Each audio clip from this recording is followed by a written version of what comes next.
Hey guys, welcome back to my channel. And wasn't really planning on doing some movie reviews tonight. I was thinking of taking it easy because yesterday evening always seems to happen to me on a Friday. Um, my allergies started acting up. They were burning stuff in the next plot next to my building. I don't know, waste and stuff from their whatever business that they're doing, some kind of workshop and stuff, and the smoke basically wafted in through because of the cold winds we've been having.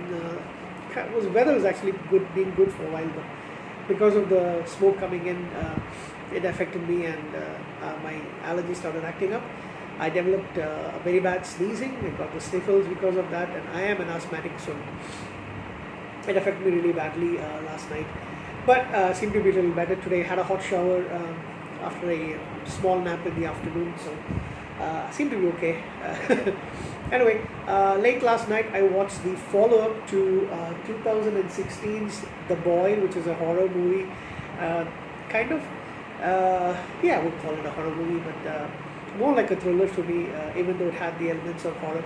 And it was an okay movie. I wouldn't say I was actually blown away by it. I wasn't that, main reason why I was watching it is because of the actress Lauren Cohen, who most of you might know her from The Walking Dead, and she also was in Supernatural for I think just about a season as a recurring character.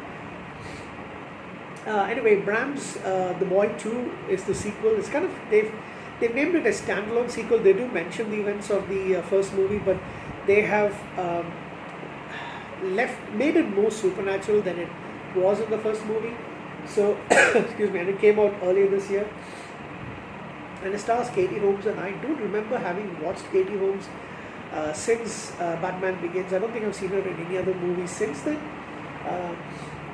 Mind you, I also did only watch Batman Begins very recently. I think just a couple of years ago. Anyhow, so came out in 2020, and the movie is basically it's like a home invasion that goes wrong. This is in London. Katie Holmes is married to a British guy. They've got a young son. I don't know how old he is, but I think he's around 11, maybe 11, 12. Around that age, 11 maybe. And in the middle of the night, when her husband is away at a business dinner, a couple of guys break into their house. They live in an apartment. And when she goes to check on her son, they attack her, and she attacks them back because the kid also comes out, and she gets her head hit in very badly. And she starts having these bad headaches and stuff. Because of the traumatic incident, the son, his name is Jude, he doesn't speak anymore.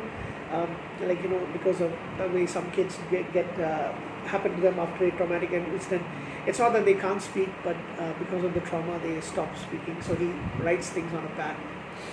6 months after that, at the advice of their psychologist, they decide to go away for a while. They rent a place in the woods, which is next to the Heelshire property, which is from the first movie. And while they're exploring the woods, it's like pretty nice, quiet kind of area, wooden area and stuff. While they were walking, Jude finds a porcelain doll, which is the same doll from the movie, and it's been buried in the dirt. He picks it up and they clean it. He seems to like it, so his parents decide to keep it in the house. But then things pretty much start to go down. The doll seems to be laying down rules, and the kid mentions that it's his rules and not it's the doll's rules. He calls him Brahms. Brahms, I don't know how you pronounce it. Anyway, Brahms, just like the musical. Luckily, he didn't name him Beethoven.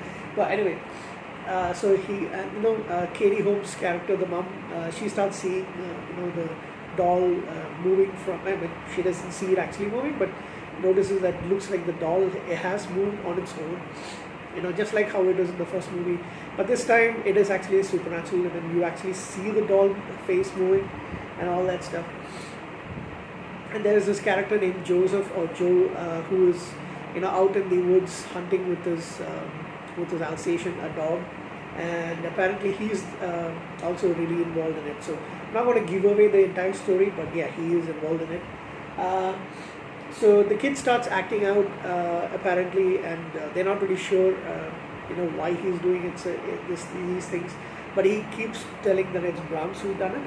And after a few incidents, things go really wrong. There's an accident that happens with one of their, I'm not really sure, is it their friends, kids, or is it their, maybe a relative of his.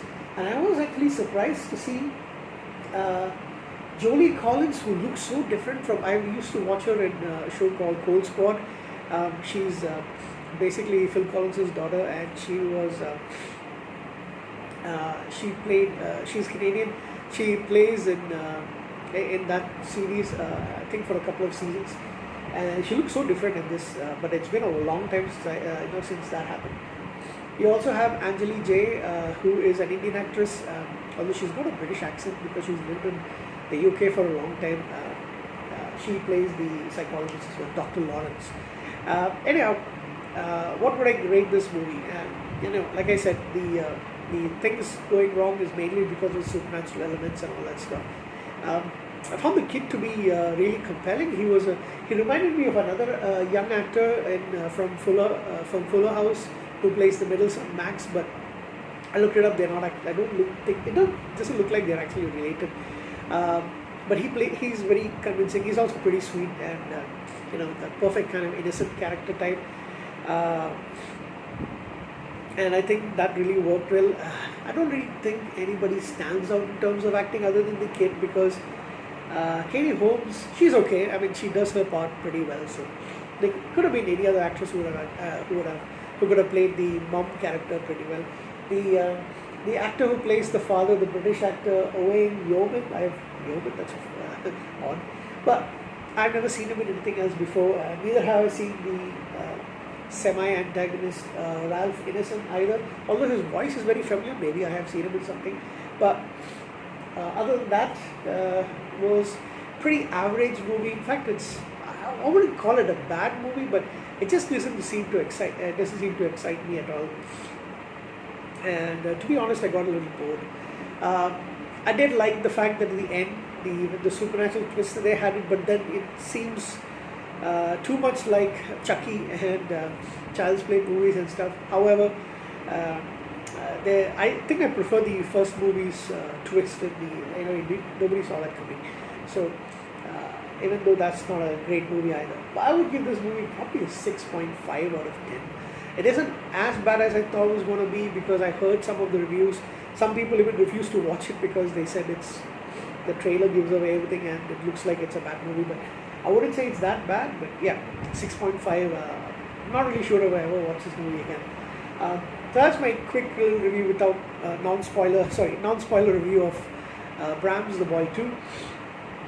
I'm not really sure if they're going to do another sequel to this, because the movie made a decent 20.3 million for a movie that was made on a budget of 10, but I don't know if they actually want to make another one. Maybe they might reboot the entire thing and do something else different. But I think the first movie kind of spoiled me for this, because even though the first movie was kind of boring for the most part, the hamsters will be flying all over.